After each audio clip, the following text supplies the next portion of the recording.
Hello and welcome to Dateline New Haven. I'm your host, Paul Bass, inviting you to look behind the headlines on the stories that make New Haven tick. We're talking today about DOGE, the new government effort to cut waste, restructure bureaucracy, and increase efficiency and reduce regulation. Planned by incoming President Donald Trump, run by Elon Musk and Vivek Ramaswamy. And we have someone here to break it down from us from New Haven's own Budget Lab. That's that newish organization, think tank, to help us understand big economic issues. We have Richard Prizanzano, who's the Director of Policy Analysis. Richard, thanks for joining us today by Zoom for the show. It's nice to meet you. Thanks for having me. I'm excited to have a conversation with you about this. So where are you based? Where are you right now? I live outside of Philadelphia, so Lower Merion, if you're familiar with the area, a little bit west of the city. And you're one of the economic experts now at this New Haven Budget Lab, helping us figure out what big issues are facing us as a nation in Congress and what it means. Yeah, I think I'm technically employee one. I think Martha, Danny, and Natasha started it, and I'm pretty sure I was the first hire. I talked to Martha when she started it, and there was this sense that you guys were going to be talking about a different kind of issue right now, right? And you probably still are, which is the renewal of the 2017 tax cuts and what that means of child tax credit and marginal tax rates. And I'm sure you're still talking about that, but all of a sudden this bomb got dropped. Donald Trump got reelected. He said, we're blowing everything up. He got two bomb throwers, and Elon Musk and Vivek Ramaswamy. He said, DOGE, the Department of Government Efficiency, they gave him this advisory panel that everyone thinks is going to be more than advisory to tell you not just how to slash the government. And I guess Musk is saying he's going to slash a third of the budget, which we'll get to whether that's even possible. But what's your take on the mission, short, before we get into the nitty-gritty? Is this something that's time has come? Is it something to look forward to, something we need to understand better? Yeah, I mean, I think it's all of that. I think there are certainly places in the government that suffer from inefficiencies, if you want to call it inefficiencies. I mean, there's certainly some drag on stuff. I think, IRS funding, things like that could make the government run better. There's probably a few things that have overlapping responsibilities that you could eliminate. I know from my time in government, at one point I had two auditors doing the same thing at the same time. So you got that. Where were you in government, so I think Rich? There's some opportunity there. Where were you in government, Rich? I was at Department of Treasury in the Office of Tax Analysis for 13 years. Oh, wow. And while I was there, I did a lot of trust fund stuff. So Highway Trust Fund is kind of the big one. And we always got audited, make sure the right numbers got put in the trust fund, things like that. And we had two auditors doing the same thing. And so I sent the same material to two different places. And so those sort of things can happen. So I think DOGE, I think there's an opportunity, some of that sort of what I would say is low hanging fruit. Little more skeptical of, slashing a third of the budget. But I do think there are some improvements that probably could be made. Now, we've been here before, right, Rich? I'm thinking in my lifetime, I remember the Grace Commission when Ronald Reagan was president. Everyone says fat in government. Everyone can have examples. Too many people here. But we could also have so many examples of how if you spent more money, you'd get more money. You brought up the IRS, which kind of surprised me because I thought the IRS, the problem is we don't have enough people to get us the money to audit the people who aren't paying their taxes. Yeah, so I guess when I think about inefficiency, I think about the IRS is kind of outgunned. I mean, there's just thinking about the computer systems in the IRS. There's the institution itself is kind of behind the times, and updating those things actually would raise a fair amount of money, would make the IRS itself more efficient because it'd be a bigger bang for your dollar. So you're saying spend more there, which is the opposite for the mission of DOGE. Right, but I guess if we're talking efficiency, again. Oh, right, then that's on the table. And then reducing regulation. Obviously, some people are scared that what that means is people like Elon Musk just defund the parts of government that watch how he spends the billions of dollars we send him in contracts. Yeah, so that I think is the difficult part. I think there's a reason for regulations, right? I mean, sort of like when there's a new drug that's approved or a new medical device that's approved, it goes through a set of procedures to make sure that's safe and, putting, cigarette ads, the things I have to say, those are all regulations A lot of those make sense. I think getting rid of all of them wholesale is probably the wrong move. There might be some, or there might be a way to streamline some of them.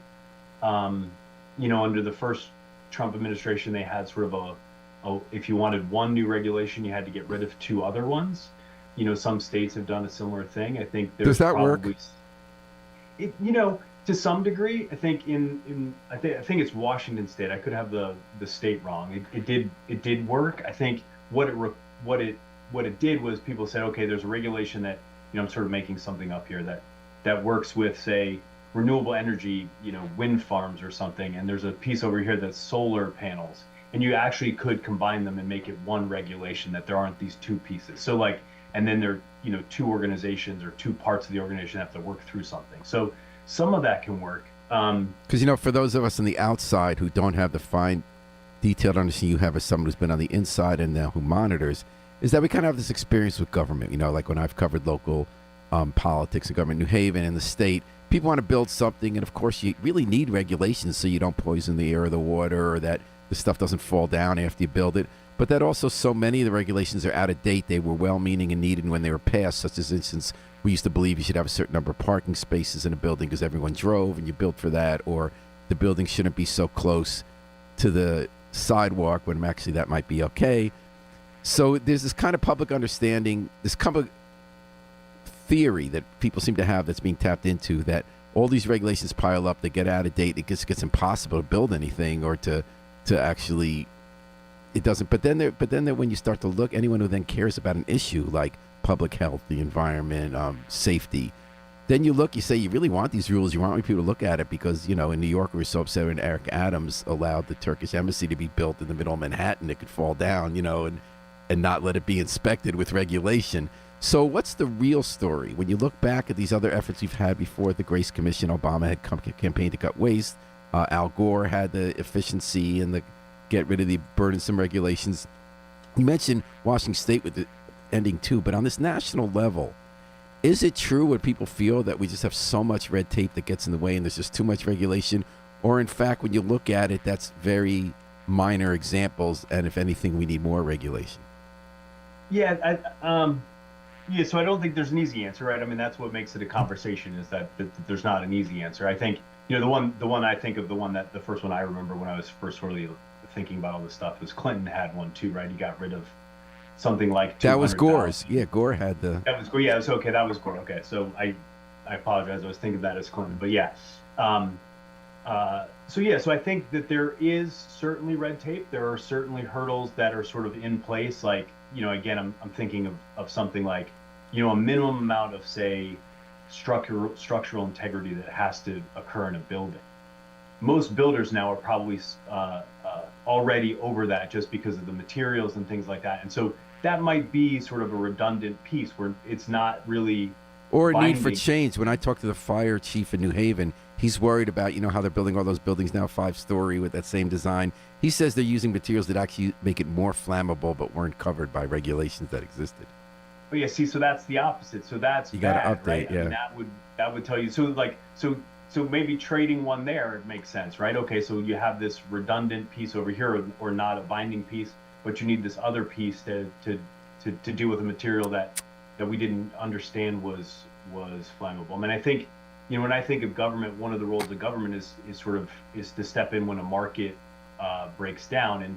And if you're thinking about a building, you want the building to be safe. But if somebody just wants to build a building and they don't care, they're going to do it the cheapest way to make the most money. And you want somebody to step in and say, hey, that's not the right thing. That puts people. Or if someone invites to Dogecoin or whatever the Bitcoin is, or all the kind of cryptocurrency that Musk himself is involved in, isn't one of the big issues here whether government's going to regulate cryptocurrency or whether it's going to be the Wild West? And how does that fit into this?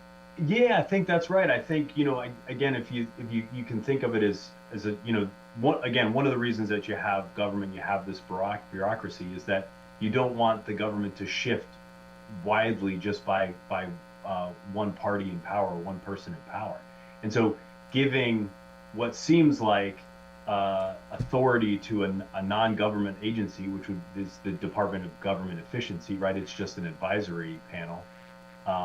I think does give gives rise to the opportunity that potentially he could be breaking down regulations or trying to get regulations to take advantage of them later when he has, say, Bitcoin, or I think of like battery manufacturing for Teslas and things like that. There might be things that are getting in the way that he wants to do bigger production or more mass production, and he thinks the regulations are in the way.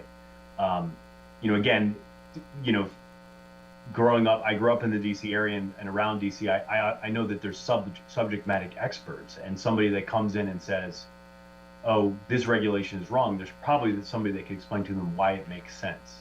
And my guess is that there's going to be an informational period for this group that they've put together. As they look at these things, they're going to learn things that they didn't know from the outside. And we're talking to Richard Prizanzano, is helping us learn what we don't know yet about the Department of Government Efficiency, DOGE. He's from the Budget Lab at Yale. So what's your takeaway from those previous attempts from Reagan administration, Obama, Clinton? What happens when these commissions get formed? People say we're going to cut that waste, we're going to get through the red tape, we're going to slash that budget, and it's all going to be better. What happens when they actually try it?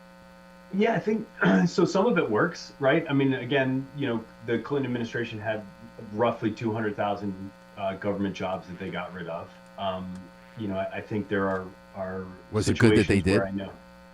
Say again? Did they deserve to go? Was it good that they got rid of them? There, I confess, I don't know all of the 200,000. No, the bulk is the general sense that it made government more efficient and did the job better. Yeah. It does, because it did cut costs. There were some redundancies in my reading of it, so I think that it did work there. And I think, if you gave a department, again, being inside the government, we were given a budget in the Office of Tax Analysis, and that meant maybe we couldn't hire somebody for a year, or if somebody retired, we couldn't replace them. So in some level, there's a cutting back. You can kind of reduce for the workforce over time. People were offered early retirement, to try to lower the workforce. I think those things can work. I think that's largely what the Clinton pieces did. I think other panels, like, you sort of go back to Reagan, as you said, I think those were recommendations. And then I think that there was decisions made, that doesn't really work, or we looked at it and it's not quite the way. It turns out to be more complicated than people thought. Yes, that's I think largely, again, I think it's a headline number to say we want to cut $2 trillion in spending.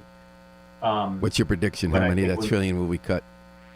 Yeah, I don't think, unless you're going to cut Medicaid or Social Security benefits or Medicare payments, I don't think you're getting near there. I mean, I think government workforce, the payroll is pretty low comparative to the budget. So you're cutting a big piece to get there. You're cutting defense, you're cutting Medicaid or Medicare, and with the defense piece, there are some Democrats who are on board. It's like, great, yeah, let's cut some of the defense spending. Bernie Sanders is on board with that. So, I think when this group starts looking at things seriously, they're going to realize there are certain things that need to stay. Now, that I don't want to dismiss, there probably are some things that legitimately could work to be more efficient. Well, you brought up Medicare, you brought up defense, you didn't bring up Social Security, but those are the third rails, right? And one critique of this effort has been that if you're really serious about cutting as much as they want to cut, you can't get anywhere near that. You can do what Clinton did and cut a few 100,000 jobs, which sounds like a lot, but it's actually not a big factor in a $6 trillion budget. There's no way you're going to get anywhere near $2 trillion or $1 trillion unless you go to the third rail of cutting defense, Medicare, and Social Security. Is that going to be possible in today's politics, or is it? Do we want it? No, those are legislated amounts. I mean, defense. Right, they're going to have to, whatever DOGE does, they're going to need the legislature. Yeah. Yeah, defense is a different deal, but I think you're gonna just the Medicaid, Medicare, Social Security. You're gonna need Congress to act in a way, and I just don't think maybe something gets through the House. I don't think it would get through the Senate. I think there's enough folks there that would put the brakes on stuff like that. Then there's the other perspective, Richard, and this gets back away from the nitty-gritty. Andy Kessler had a op-ed in the Wall Street Journal yesterday who said sometimes at the inflection points in American politics, you need the blow-it-up people. That sounds simplistic often, like you say, when you really look at the nitty-gritty, it doesn't get done. But he talks about the way Musk and people like him are pilloried for saying we could do something different from what you all think. When he started out with electric cars with Tesla, we're going to have these regular space missions. And then he becomes wildly successful because he was willing to blow it up. He was willing to say, in a very simplistic way, this you just got to stop the way it's working, and we're just going to come in here. And so he's saying that about the federal budget. Is this the same as private industry? Is Kessler right? Like, he's saying it might not be $2 trillion. Some of the decisions might not be good or might not be bad, but it's a very important goal.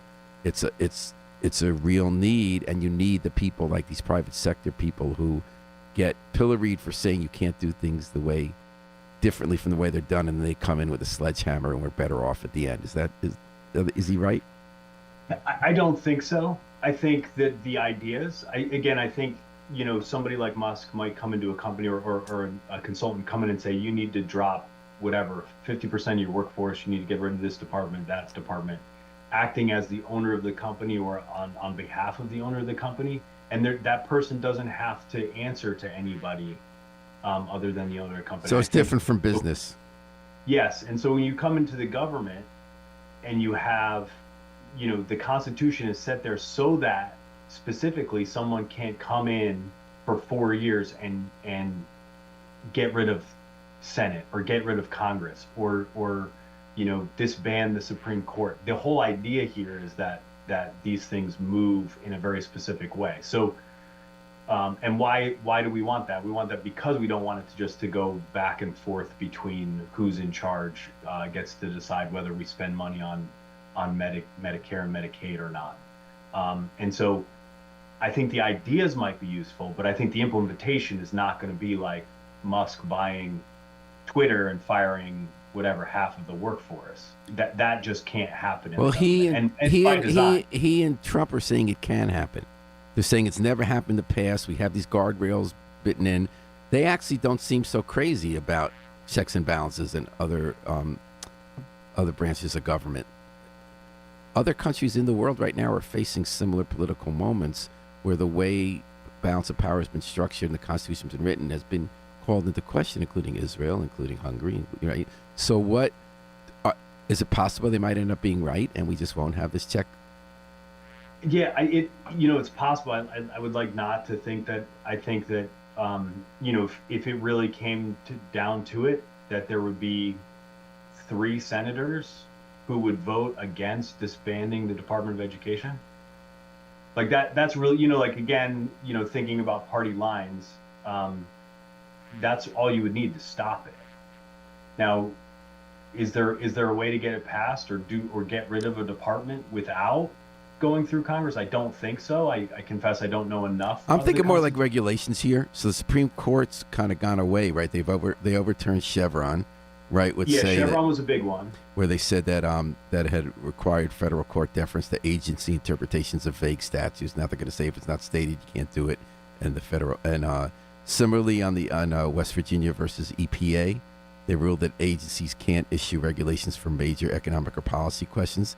Do you think there's an opening here for Musk and Trump to just get rid of regulation by saying those safeguards that were in place that you were saying are there might not really be there anymore? Yeah, I don't think they can say this regulation doesn't apply. What would have to happen, I believe, is for a party that was harmed by the regulation to actually bring a lawsuit to be released from the regulation, and then the regulation could be struck down by the Supreme Court. So that in itself is going to take, I guess if it happened quickly, it could happen, I guess, when they hear a case in June, I think is when they hear it, and we get an answer from November. So that conceivably would take about a year. And then in terms of the legislative branch, the House has set up a committee to work hand in hand with DOGE, the Oversight and Accountability Committee. It has a subcommittee now that's going to try to take what DOGE comes up with and run with it. Do you think we're not seeing that in the Senate? Do you again feel like the Senate's going to be the brake?